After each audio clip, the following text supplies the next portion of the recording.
எல்லோருக்கும் வணக்கம்.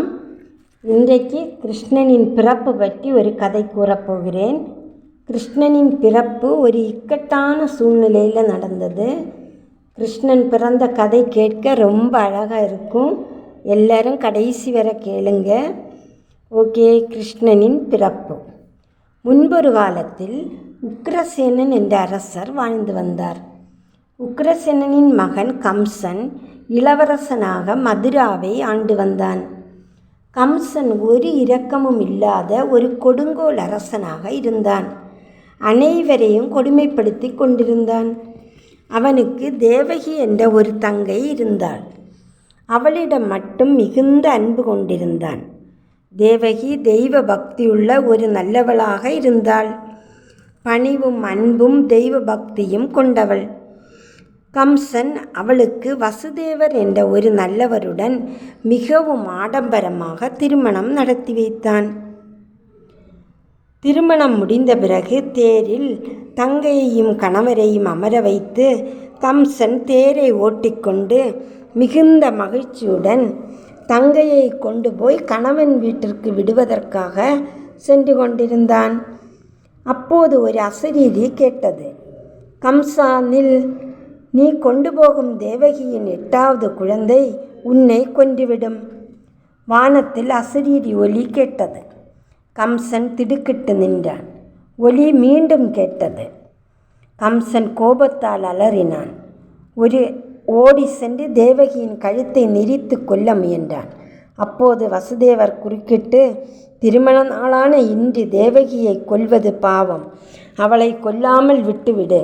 அவளுக்கு பிறக்கும் குழந்தைகளை உனக்கு தந்து விடுகிறோம் என்று வசுதேவர் வாக்கு கொடுத்தார். கம்சன் அதற்கு ஒப்புக்கொண்டு தேரை மதுராவை நோக்கி திருப்பி செலுத்தினான். அங்கே சென்றவுடன் தேவகியையும் வசுதேவரையும் இரும்பு சிறைக்குள் அடைத்து வைத்தான். நிறைய காவலாளிகளை சிறையை சுற்றி போட்டான். அப்படி இருக்கையில் ஒரு நாள் தேவகி கர்ப்பமுற்றாள். அவளுக்கு சிறைக்கு உள்ளே குழந்தை பிறந்தது. குழந்தை பிறந்தவுடன் அழும் சத்தம் கேட்டவுடன் காவலாளிகள் கம்சனிடம் தெரியப்படுத்தினார்கள்.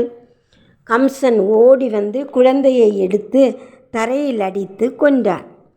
இப்படியாக 6 குழந்தைகளையும் ஒரு இரக்கமும் இல்லாமல் கொன்றான். தேவகி 7வது குழந்தையை கர்ப்பம் தரித்தாள். அந்த குழந்தை 8 மாதம் வயிற்றில் இருந்தபோது கோகுலத்தின் நந்தகோபரின் மனைவியான ரோகிணியின் கர்ப்பத்தில் போய் சேர்ந்தது. அங்கே ரோகிணிக்கு குழந்தை பிறந்தது. அதற்கு பலராமன் என்று பெயரிட்டனர். இங்கே தேவகிக்கு 7வது பிறந்த குழந்தை இறந்து பிறந்தது. அடுத்து தேவகி 8வது முறையாக கர்ப்பம் தரித்தாள். திடீரென்று மகாவிஷ்ணு ஒரு நாள் வசுதேவருக்கும் தேவகிக்கும் முன்பு தோன்றினார். உங்களுடைய பிரார்த்தனைப்படி நான் குழந்தையாக தேவகியின் வயிற்றில் அவதரிக்கப் போகிறேன்.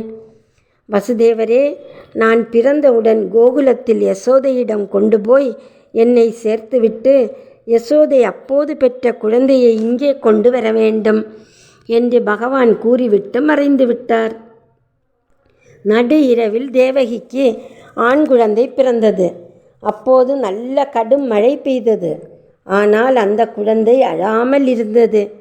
சிறையில் உள்ள இரும்பு கதவு தானே திறந்தது.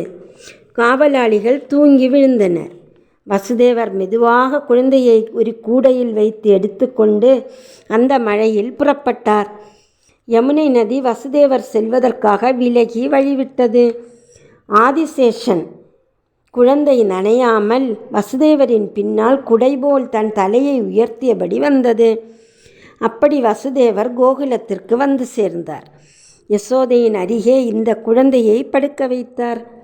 அவள் அருகில் இருந்த பெண் குழந்தையை எடுத்துக்கொண்டு வேகமாக சிறைக்கு வந்து சேர்ந்தார். அவர் வந்து சேர்ந்த பிறகு சிறை கதவுகள் மூடிக்கொண்டன. அப்போதுதான் அந்த குழந்தை அழுதது. அதை கேட்டு காவலாளிகள் தூக்கத்தில் விழித்தனர். ஓடிப்போய் கம்சனிடம் தெரியப்படுத்தினார்கள். குழந்தை அழுதவுடன் கம்சன் ஓடி வந்தான். குழந்தையை கையில் தூக்கி தரையில் அடிக்க ஓங்கினான். குழந்தை நழுவி வானத்தில் உயர்ந்து துர்காதேவியாக மாறியது.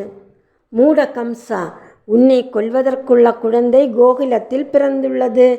அந்த குழந்தை உன்னை அழித்துவிடும் என்று கூறிவிட்டு மறைந்தது. கம்சன் திடுக்குற்று நின்றான். அந்த குழந்தையை எப்படி கொல்வது என்று அடுத்து யோசிக்கத் தொடங்கினான். கோகுலத்தில் யசோதையின் அருகில் இருந்த குழந்தைக்கு கிருஷ்ணன் என்று பெயரிட்டு அவர்கள் அன்பாக வளர்த்தி வந்தன. இதுதான் கிருஷ்ணன் பிறந்த கதை. அடுத்த வாரம் உங்களுக்கு வேறொரு நல்ல ஒரு கதை சொல்கிறேன். ஓகே, இந்த கதையை எல்லோரும் ஷேர் பண்ணுங்கள், மறக்காமல் சப்ஸ்கிரைப் பண்ணுங்கள். தேங்க்யூ.